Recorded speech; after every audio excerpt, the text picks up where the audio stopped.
So a couple days ago, I did a poll on what kind of bread everybody wanted me to make. And it was a tie between banana nut bread and cinnamon rolls. So I decided I would do banana nut bread this weekend, and then next weekend I'll do cinnamon rolls. So this is the video for banana nut bread.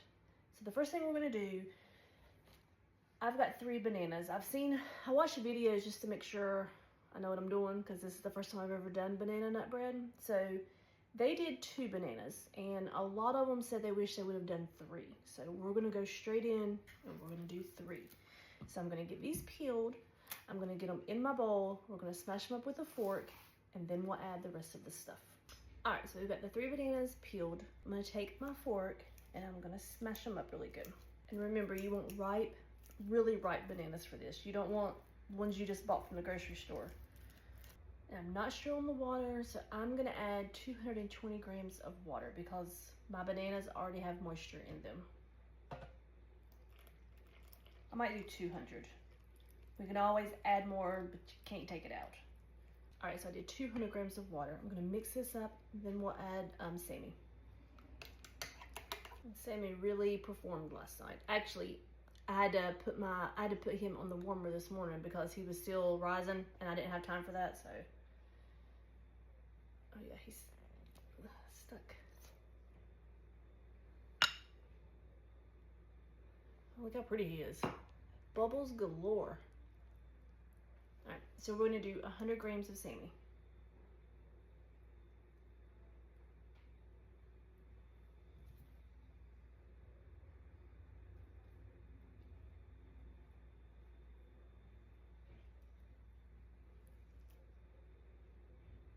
Just a little over, but we'll be fine.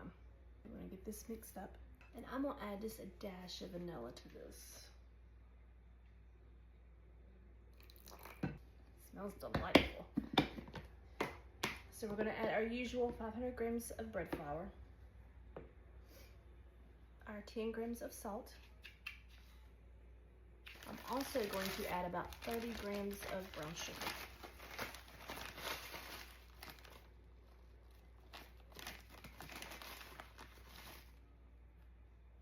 And then I saw where somebody said add cinnamon. I looked, and this is all the cinnamon I have, so we're just gonna chuck it in there.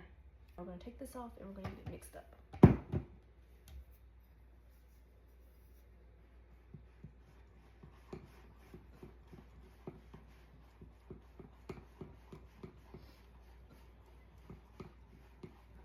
This smells so good, y'all. It smells just like a banana pudding. That's what it smells like. So good. I'm gonna get in here with my hand so I can get it mixed up. I'm thinking, by looking at it right now, I'm thinking we might need to add a little bit more flour. So that's why I wanna really get in here and mix it up so I can see.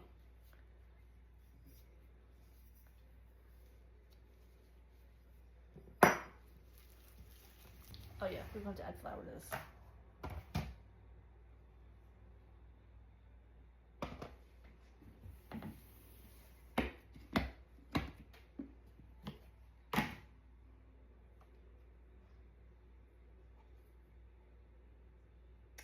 I'm gonna add like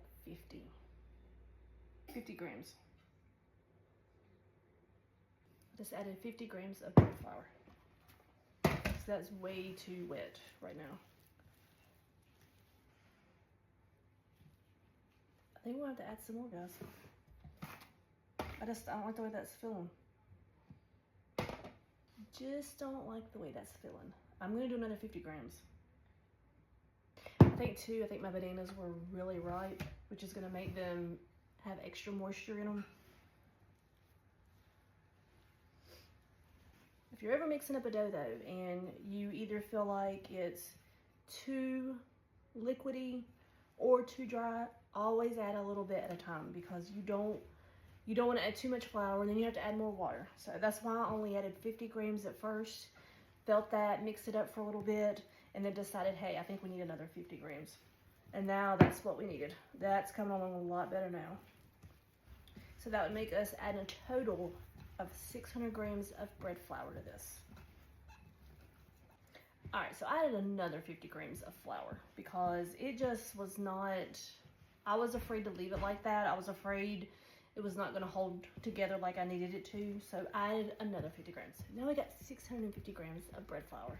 This is gonna be a massive loaf. All right, so we're gonna get this covered up. Let it rest for an hour, and then we'll come back and do our first stretch and fold. I'm also gonna put it on my little warmer. I've got it set at 75. That way, because it's already after lunch, and I wanna make sure this is done before I go to bed tonight. So I'm gonna let it bulk ferment on this. I really like this because it says 75. I know exactly what temperature my dough is because it will warm my dough up to 75. So that way I kind of know how many hours it's going to take before this is ready to shape. So I will see you back in an hour.